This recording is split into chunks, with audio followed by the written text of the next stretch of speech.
히브리서 10장 17절 말씀, 또 저희 죄와 저희 불법을 내가 다시 기억지 아니하리라 하셨으니 이것을 사하셨은즉 다시 죄를 위하여 제사 드릴 것이 없느니라.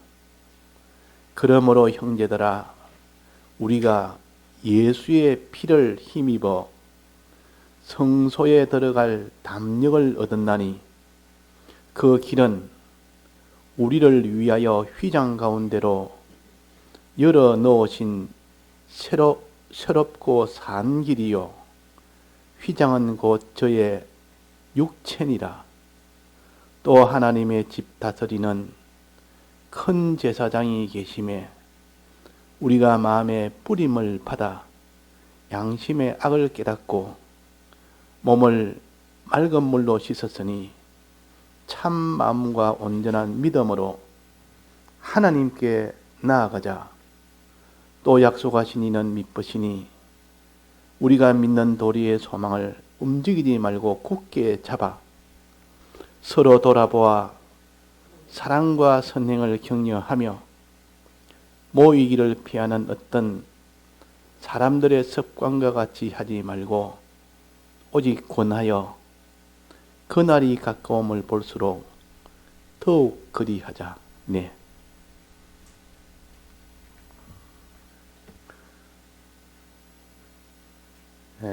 구약 이스라엘 백성에게는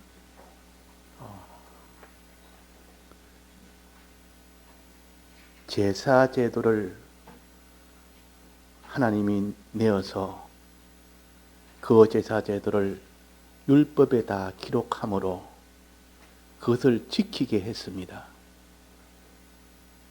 그러므로 인하여 예수님을 미리 다 당겨서 예표로 이것을 다 지키도록 해서 후에 있을 예수님의 이 대속을 미리 이렇게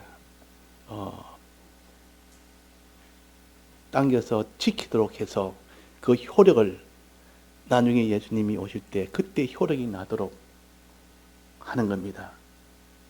쉽게 말해서 월급을 미리 과부를 하는 겁니다. 나중에 한 달 뒤에 받을 월급을 미리 당겨서 지금 그것을 사용을 하는 겁니다. 원래 한 달 뒤가 돼야 월급이 나오는데 아직 한 달이 되지도 않았는데 좀 미리 좀 과보를 해 주십시오. 그래서 미리 받고 이제는 그때 정산은 한 달 뒤에 하겠습니다 하는 것처럼 이 예수님의 이 대속을 구약 백성에게는 이렇게 예표로 지킨 겁니다. 그러다 보니까 실상은 아직 오지 않았기 때문에 효력은 나중에는 결과는 똑같아도 그렇게 자기들이 실상이 아니기 때문에 그렇게 실감을 가지고 그 정성을 가지고 진실을 가지고 제사를 제대로 못 드리는 겁니다. 그러나 신약에 와서는 예수님이 실제로 오셔서 이를 다 친히 십자가 못 박혀 죽는 일을 했고 부활하신 일을 했고 이 실상을 보고 믿는 이 신약 교회는 그 실제로 그것을 바로 대하기 때문에 훨씬 더 은혜가 더 큽니다. 그래서 신약 교회는 은혜가 넘치는 때요. 구약은 은혜는 있어도 신약 교회만큼은 은혜는 없었고 하는 예표로 주님의 대속을 지킬 수 있도록 하신 겁니다. 자, 그래서 이 구약 백성은 늘 제사를 지내는 일에 주력을 해야 되지, 제사를 갖다가 지내지 않는다든지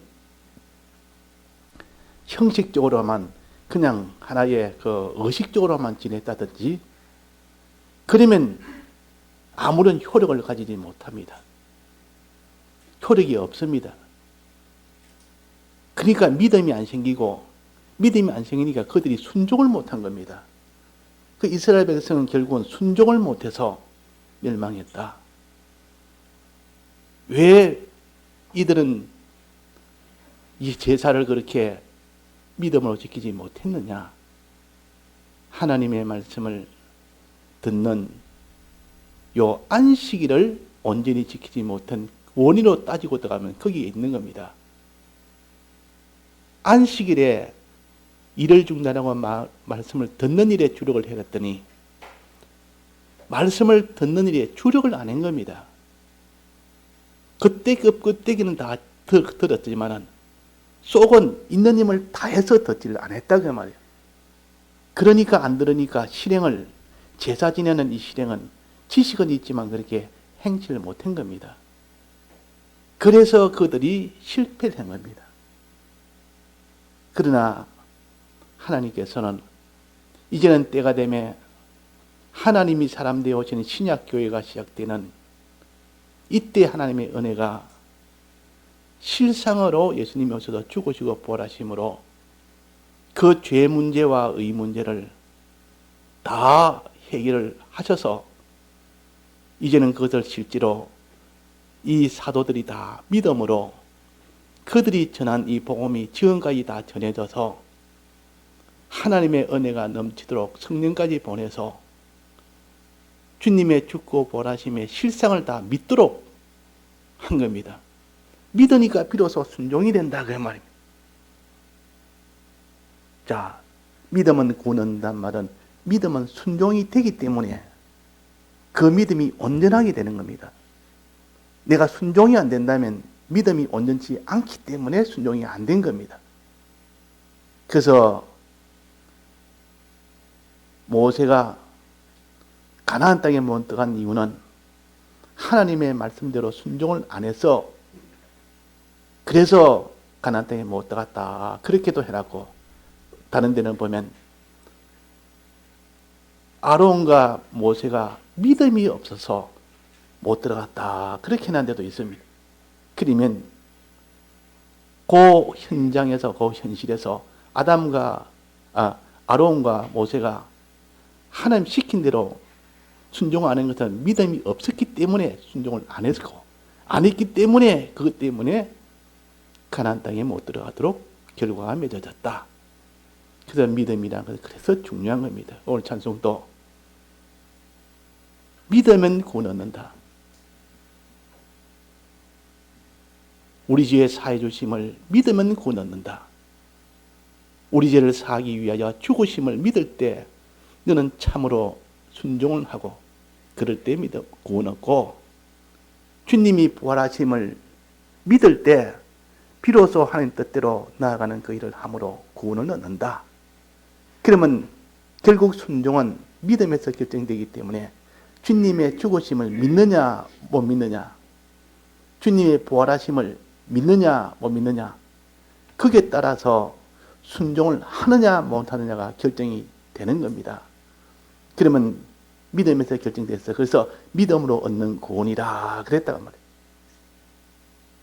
그래서 하나님의 뜻대로 순종을 하는지 안 하는지 늘 그것을 가지고 믿음을 측량을 할 수가 있습니다. 우리는 내가 믿는지 안 믿는지 뭐 보면 압니까? 순종 보면 압니다. 행함을 보면 알 수 있단 말이에요. 그래서 이스라엘 백성이 순종하지 못해서 다 광야에서 다 멸망을 당했다.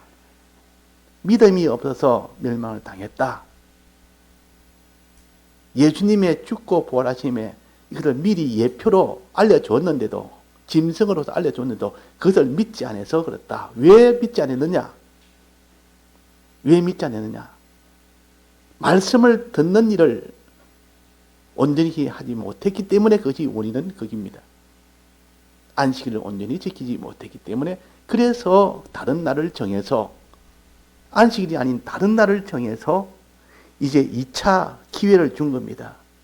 그 다른 날은 하나님의 안식일 때보다 훨씬 더 큰 은혜와 능력을 받는 날이 다른 날이요. 그 다른 날의 이름을 가르쳐서 안식 후 첫날이라 그렇게 해서 날을 정해 주신 겁니다. 안식 후 첫날은 예수님이 죽고 부활하신 실상으로 하신 날이요. 그때 성령으로 충만케 하신 성령의 은혜가 물붓듯이 부어주는 날이요. 그러니까 그날은 과거에 안식일보다 훨씬 더 이런 능력을 받을 수 있는 날이기 때문에, 그래서 이제는 하나의 기회가 생긴 겁니다. 과거에 그들은 안식일을 지키지 못해서, 온전히 지키지 못해서 믿음이 없으므로 순종이 없었고, 그러므로 다 실패했지만은, 그러나 이제 신약 교회에서는 안식일을 이제는 온전히 지킬 수 있는 주일을 주셨다. 주일을 통해서 예수님의 죽으심과 부활하심을 실상으로 듣게 되고, 또 성령으로 은혜를 받아서 그것을 받게 되니, 거기서 오는 믿음이라는 것은 폭발적으로 일어나는 겁니다. 거기에서 오는 순종이라는 것도 다 들여서 순종하는 그 사람이 되는 겁니다. 이렇게 큰 은혜도 주셨는데도 아직도 여전히 구약 백성처럼 그때보다 더 큰 은혜를 주었는데도 여전히 말씀 듣는 것을 하나의 형식적으로만, 또 말씀 듣는 것을 싫어하여 강팍한, 거기서 다 나오지 못함으로 인하여 믿음이 없는 자가 되고, 그 믿음이 없음으로 순종하지 않는 자가 되고, 그 순종하지 못하는 자가 되어서 결국은 안식에 들어가지 못하는 구약 백성과 똑같은 결과가 맺어지는 그런 일이 된다. 그렇게 하셨습니다. 자, 그러면 여기 오는 본문을 한번 봅시다. 17절입니다. 또 저희 죄를, 저희 불법을 내가 다시 기억지 아니하리라 하셨으니, 죄 문제입니다. 죄 문제. 사람이 죄를 지었으면 그 죄 때문에 그 죄값을 받아야 됩니다. 그게 형벌이 나는 죄값이요. 이 세상에서도 무슨 죄를 지었으면 그 뉴스에 보면 항상 나옵니다. 매일매일 누가 이런 죄를 지어서 이렇게 해서 이 사람이 구속되었다, 저래가지고 이 사람이 지금 이렇게 뭐 어떻게 됐다. 이 해외나 국내나 항상 이 세상 죄에 대해서 나옵니다. 그러면 결과는 그 사람 그만한 벌을 받아야 됩니다. 그 외에 다른 길은 없다 그 말입니다.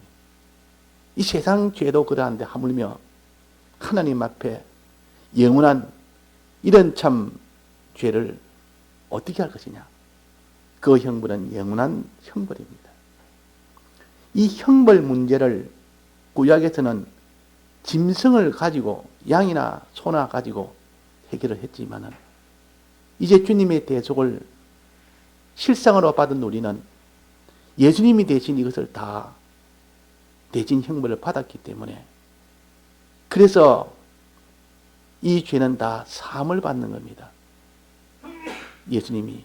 근데 예수님이 이 죄를 다 사해 주실 때는 과거에 짐승을 잡아서 죄를 사해 준 거 아주 다릅니다. 예수님은 과거, 현재, 미래의 모든 죄, 택자들의 모든 죄, 그를 모든 죄를 예수님 몸에다가 하나에다 크게다 다 짊어지어서 단번에 전부 다 해결을 당해요. 단번에. 그래서 예수님은 단번제사라 그래요. 단번제사.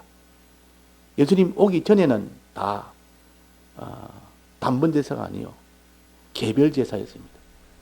죄를 하나 지었으면 한 건 한 건 이렇게 거기에 대해서 대신 짐승을 잡아서 해결해야 됐지만도, 예수님이 대신한 것은 모든 죄의 과거, 현재, 미래 저 모든 죄입니다.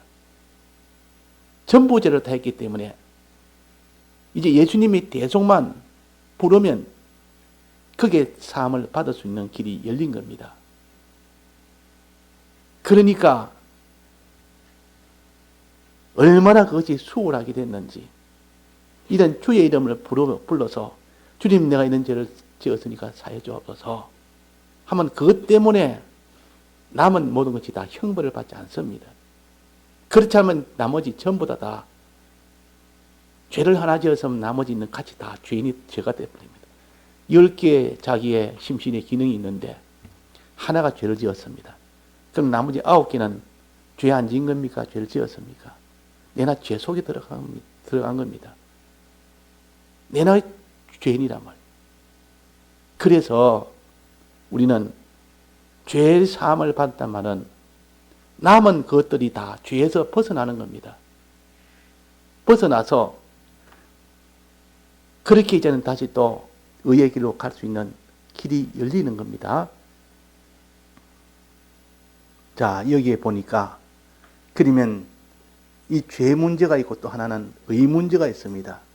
의 문제라는 것은 하나님을 믿고 하나님 뜻대로 순종하는 겁니다. 하나님 뜻대로 순종하는 것. 우리는 죄를 안 지어야 되는 거룩함도 있어야 되고 하나님 뜻대로 순종하는 순종함도 의도 있어야 됩니다. 이 둘이 다 합쳐져야 되지. 믿음이라서는 공통적으로 주님이 날 위하여 대신 대속하셨다는 죄 사해 주셨다는 이것을 믿는 것은 이거는 기본입니다. 이거는 기본이 되어야 되고 그 믿음을 가지고 이제는 죄 사함을 받고 죄 안 짓는 자로 나아가는 그 순종이 있어야 되고 또 주님이 날 위하여 대신 부활하셨다는 것을 믿음을 가지고 내가 하나님 뜻대로 순종하는 그 순종이 있어야만 비로소 너는 참으로 믿는다 하고 그 믿는 표시가 순종에서 나타난다 이래서 그 순종을 마지막 최종 증거로 삼습니다. 그러니까 우리가 순종이 안 된다면 믿음이 없다는 증거요. 믿음이 없다는 말은 주님의 대속을 받을 수 없다는 증거입니다. 그래서 우리가 자기의 행함을 봐야 됩니다. 마음으로 행하든지 입으로 행하든지 몸으로 행하든지 그 행함에 따라서 하나님이 결국은 그 마음의 믿음을 평가하기 때문에 그 믿음이 없는데 하나님이 그를 의로 인정을 할 수가 없습니다. 믿음과 행함이 합쳐져서 하나님 그들 의로 인정을 하는 거다 그 말입니다.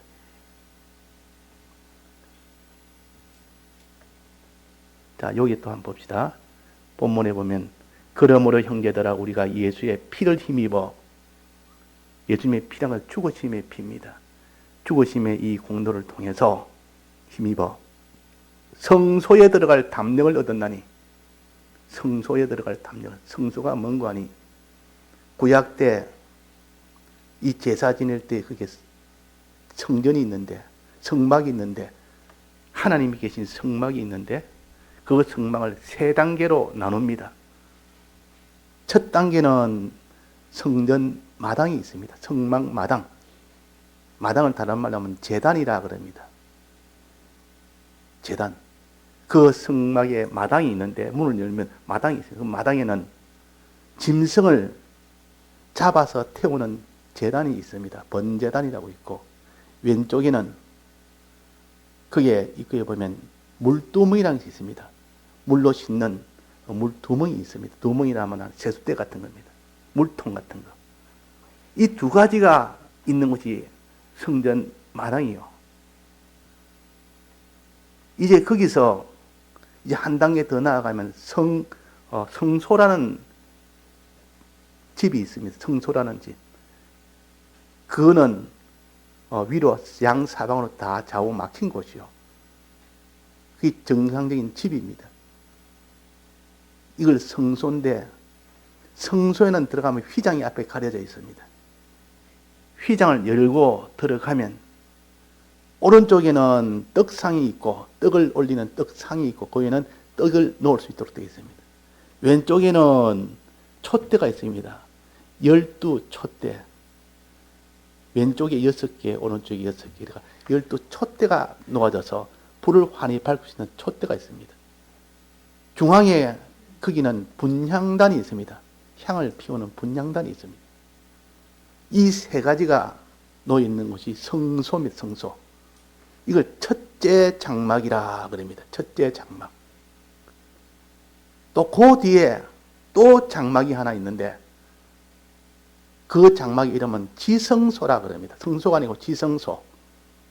이 지성소는 거기도 들어가기 전에 휘장이 둘째 휘장이 놓여 있습니다. 그러니까 장막에 들어갈 때도, 첫째 장막 들어갈 때도 휘장이 있고, 둘째 장막 들어갈 때도 거기도 휘장이 가려져 있습니다. 이 휘장을 열고 거기에 들어가면 그 안에는 언약궤가 있습니다. 지성소 안에는.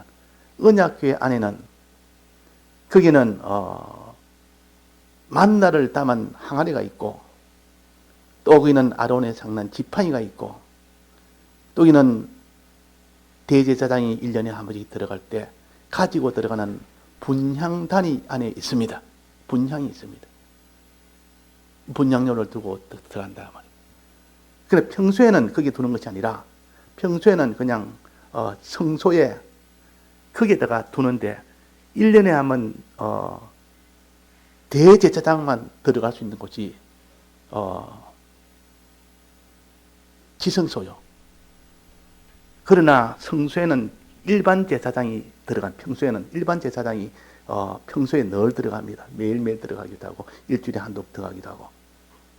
자, 그래서 성소에는 일반 제사장이 들어가고, 그러나 지성소에는 1년에 한 번 대제사장만 들어갈 수 있습니다.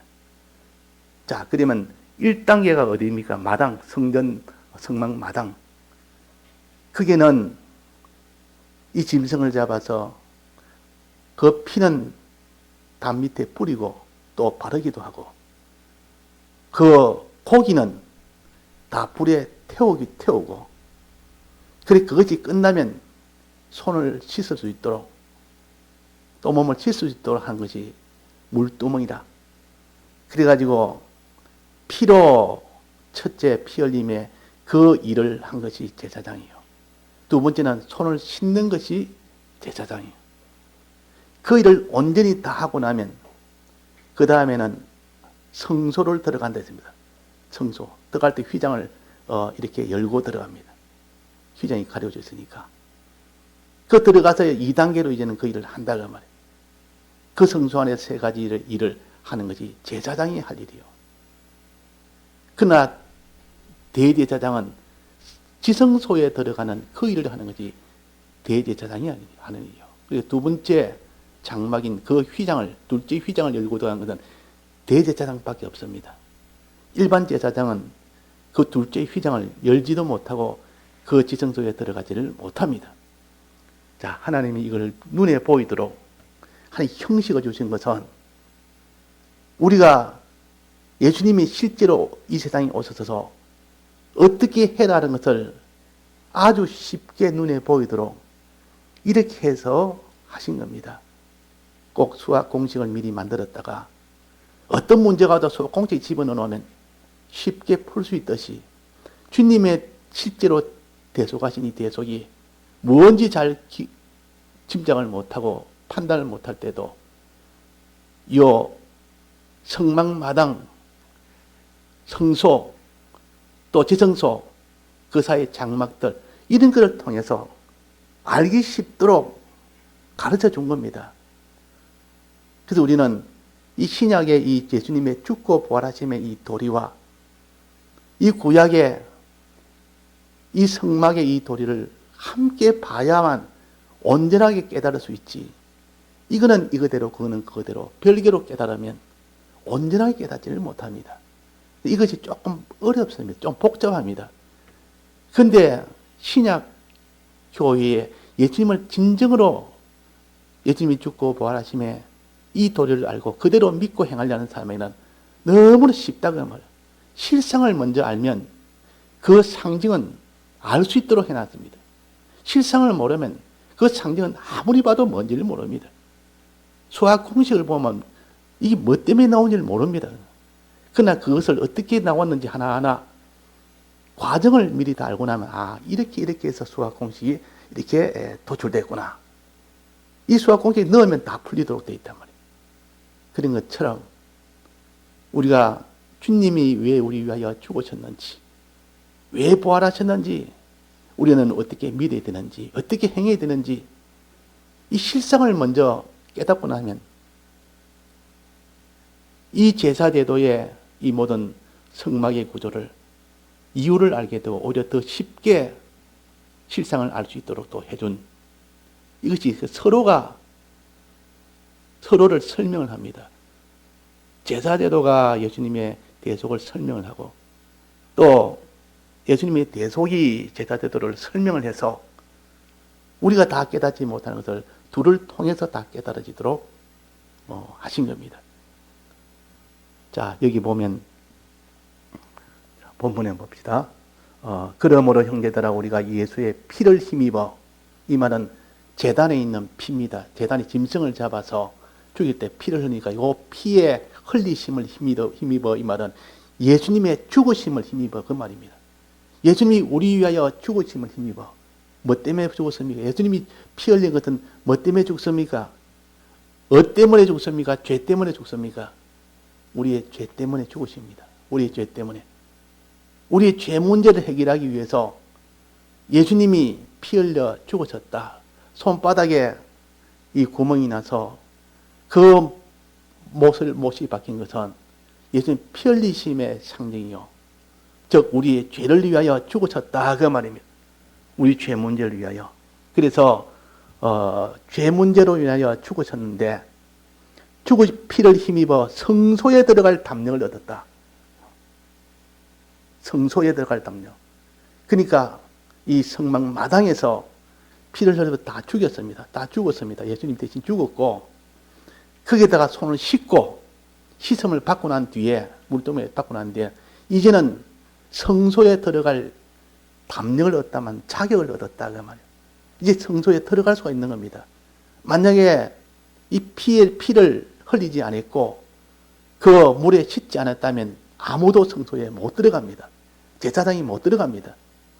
그러나 피를 흘리심의 이 공로와 이 물에 씻음의 이 일로 인해서 성소에 들어갈 수 있도록 담력을 얻었다. 담대에 들어갔다. 자격을 얻었다, 그 말이에요. 그래서 그것을 갖다 휘장이 갈라졌다. 그래서 휘장이 쫙 갈라졌다. 그 사람에게는 휘장이 다 갈라집니다. 그래서 예수님이 십자가에 못 박히시는 그날 완전히 운명하실 때 휘장이 위에서 아래로부터 쫙 갈라졌다 그랬습니다. 그 휘장을 지금 말하는 겁니다. 그러니까 성막 마당에서 성소로 들어가기 전에 그게 가려워졌던 그 휘장. 그 휘장은 죄라는 육체로 인하여 범한 죄라는 그 휘장을 가르칩니다. 육체의 죄가 완전히 다 찢어져 버렸다. 없어져 버렸다. 그래서 들어간다. 그래서 들어갑니다. 그래서 들어가게 됩니다. 이 들어가서 이제 거기서 세 가지 떡상과 촛대와 분향단에 그 일을 이제는 합니다. 그 일을 다 해서 그 일을 온전히 다 하면 어디로 들어갑니까? 이제는 지성소로 들어갑니다. 지성소 들어갈 때 거기에도 휘장이 또 하나 있습니다. 그 휘장에 가려워서 못 들어갑니다. 근데 누구는 들어갑니까? 대제사장은 1년에 한 번 들어갈 수 있습니다. 들어가서 하나님을 만납니다. 그래서 하나님이 계신 곳이요. 하나님의 언약 궤가 있는 것이요. 하나님 언약궤 위에 하나님이 계신 곳이요. 자, 지성소에 들어가려면 이제는 그 떡상에 있는 떡을 온전히 다 먹는 자가 되고 촛대를 밝히는 자가 되고 분향단에 그 기도하는 자가 됐을 때, 즉 하나님께 순종했는 자가 됐을 때 그 길로 이제는 둘째 휘장을 열고 들어갈 수가 있습니다. 만약 그러지 않고 들어가면 바로 적세해 버립니다. 적세해 버립니다. 즉 이거는 예수님의 부활을 가르칩니다. 예수님의 부활. 부활로 인하여 이제는 떡을 먹는 생활, 즉 순종 생활을 할 수 있고, 부활로 인하여 이제는 다른 사람에게 복음을 전하는 이 촛대 생활을 할 수 있고, 이제 하나님을 향하여 나아가는 그 생활을 할 수가 있는 겁니다. 그 생활을 했을 때 온전하게 되면 비로소 지성소로 들어갈 수 있는 휘장을 열고 들어가는 자가 바로 대제사장이라. 자, 우리는 그 제사장이 되어야 되고, 첫째 휘장을 열고 들어가는 제사장이 되어야 되고, 두 번째는 둘째 휘장을 열고 지성소에 들어가는 대제사장이 되어야 됩니다. 자, 이것을 알기 쉽도록 하나님께서 이렇게 해놨기 때문에 비유가 뭔지를 알면 이건 너무나 알기 쉬운 겁니다. 그러나 비유를 모르면 도무지 알 수가 없는 길입니다. 비유란 것은 이렇게 우리가 실상으로 신앙생활을 자꾸 힘쓰는 자는 알 수 있지만 그냥 하나의 공부 삼아 하는 것은 실상을 모르기 때문에 이게 뭔지를 모른다 그 말이에요. 그러니까 수학 공식만 자꾸 외우는 사람은 공식에 맞춰서 문제는 풀 수 있어도 그 원리를 가지고 가르치면 원리가 뭔지를 모릅니다. 공식을 아는 사람은 원리를 모르기 때문에 조금만 그걸 다르게 변형을 하면 그걸 풀 수가 없습니다. 그런데 원리를 아는 사람은 이 공식은 이 원리로서 나왔다. 이러면 이렇게 과정을 통해서 이렇게 나왔으니까 원래는 이런 뜻이구나. 이렇게 아는 것처럼 그런 겁니다. 비슷하게 말하자면 그런 겁니다. 자, 그래서 예수님의 이 죽으심을 통하여 그를 믿는 자는 성소에 들어갈 수 있는 이런 자가 되고 예수님의 부활하심을 믿는 자는 지성소에 들어가는 참 구원이 완전히 구원되는 그런 일이 된다. 그러니까 예수님의 죽으심도 믿어야 되고 예수님의 부활하심도 참으로 믿는 자만이 그 순종생활이 되기 때문에 그런 겁니다. 순종생활이. 그러면 주님의 죽으심을 믿는 자는 무슨 일을 하느냐? 주님의 죽으심을 믿는 자는 양의 피를 뿌리는 자가 되어야 됩니다. 즉 믿는 자가 되어야 됩니다.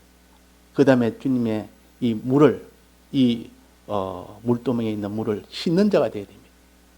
자기의 죄를 주님의 피에 고하고 자기의 죄를 주님의 이 물에다가 씻는다면 내 죄를 다 제하는 겁니다.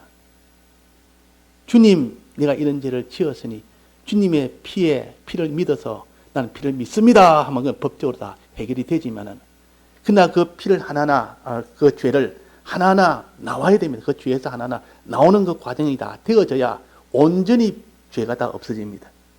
그걸 갖다가 출애굽이라 그럽니다. 출애굽이라. 이래가지고 죄 문제는 주님의 피를 믿는 자가 되고 주님의 물에다가 씻는 자가 되어야만 비로소 죄에서 완전 해방이 됩니다. 자, 이건 집에 가서 또 이렇게 자세히 보고 그 뒤에 얘기는 또 복잡한 시간이 없어서 이것을 하고 우리가 이 주일날을 대해서 우리가 많이 배웠지만은 실제로 주일날을 어떻게 우리는 하느냐? 우리 공예에서는 주일날에 대해서 정리해 놓은 것이 있습니다. 우리 공예는 하나님의 주일 지키는 최소한 이것만은 지켜야 된다. 이것만은 우리가 잘 지켜서 하면 주일을 우리가 다 온전히 지킬 수가 있다. 첫째 7가지가 있는데 첫째는 매매를 하지 말자. 매매를 하면 안 된다. 그날은 매매한다는 말은 상거래하는 거 아닙니까? 물건을 사는 거, 내가 물건을 파는 거. 물건 사고 팔고 하는 거는 그날에 일하는 겁니다. 상업의 일을, 물건 사고 파는 게 상업의 일 아닙니까? 또 두 번째는 일하지 말 것. 이거는 직접 자기가 농사를 짓거나 제품을 만들거나 뭐 하는 사고 파는 건 아닌데 자기가 농사를 짓는 이것도 내나 일하는 거. 그날 수입을 위해서 일하는 거니까 실은 같은 겁니다. 매매는 상업이요. 요 일하는 거는 그냥 농사나 그렇지 않으면 자기의 공장에 제품 만드는 일이나 뭐 다 그런 겁니다. 그러니까 그날에는 이 육체의 양식을 위해서 일을 안 해야만 영적 양식을 먹을 수 있는 일이 되기 때문에 그래서 이것을 다 그날에는 다 쉬어라. 이거 두 가지가 우리가 우리 공예에서는 이걸 지키기를 힘을 씁니다. 그래 매매하지 말 것. 주일에는 일하지 말 것. 일하면 분명히 수입이 옵니다. 그러나 그 나중에 계산해 보면 수입이 아니라 큰 자기는 화근이 된다 그 말이에요. 그것 때문에 고통이 되고 그것 때문에 손해가 된다는 것은 벌써 광야에서 만나러 갔다가 매일매일 그 받다가 결국은 그날의 일에서 나가서 하나도 수입이 없었다. 고통만 당하고 가져온 물건은 전부 다 음식은 다 상해서 먹지도 못하고 또 그날에 나가도 하나도 가지지는 못했다. 분명히 수입은 있었는데 나중에 보니까 수입이 하나도 안 됐다 그 말입니다. 이제 세 번째는 마음, 몸, 의복을 깨끗이 하자. 그날에는 특별히 마음을 깨끗이 하고 또 몸을 깨끗이 씻고 또 그날에는 의복을 최대한 제일 깨끗한 걸로, 좋은 옷 입은 뜻이 아니요, 제일 깨끗한 옷으로 입어라. 그날에는 제일 이렇게 참 마음도 몸도 이렇게 다 정결하게 이렇게 해라. 요거 세 번째. 네 번째는 정한 시간 정한 장소에서 예배를 드리라. 정한 시간. 그래서 다른 교회는 일부 예배, 2부 예배 해가지고 새벽 예배부터 시작해서 그 중에 하나만 편하게 지키도록 자기 형편에 맞춰서 1부 예배 지켜서 하면 1부 예배 보고, 2부 예배 보서 2부 예배 보고, 저녁 예배 보서 저녁 하나만 지켜서 보도록 합니다. 똑같이 예배 똑같으면 들어가면. 그러면 자기가 예배를 선택해 보는 겁니다. 누구 편에서? 내 편이 위주로 하는 겁니다. 하나님 앞에 내가 맞춰가는 게 아니라 예배를 내한테 맞추는, 내한테. 내 옷에 맞춰가지고, 이거는 하나님 앞에 예배 드리는 자세가 아니에요. 하나님이 정하면 그게 우리가 맞춰가는 것이 그것이 예배되는 자세지. 내가 선택해서 이 시간에 저 시간에 나머지 시간은 자기가 임의로 알아서 하겠다는, 그날은 온종일 주님 말씀 받는 일에 주력하는 것이 공예 지키는 예배 방법입니다. 또 정한 장소. 장소에 정했으면 시간도 1시간이요, 장소도 1시간이요. 그러면 그 장소에 가게 되면 만날 수가 있는 겁니다. 다 서로 볼 수가 있는 겁니다. 그래서 정한 시간 정한 장소에 하면 모이기를 피하는 자가 되지 말아라. 다 모이서 예배를 바라는 뜻이요. 자, 모이서 예배 바라는, 이 모이서 예배 보는 이유는 뭡니까? 모이서 예배 보는 이유는 서로가 격려할 수 있고 또 권면할 수 있고, 또 예배 보면 뭐 있습니까? 25절입니다. 모이기를 피하는 어떤 사람들의 습관같이 하지 말고 오직 권하고 권면하고, 그 위에 보면 사랑과 선행을 격려하며,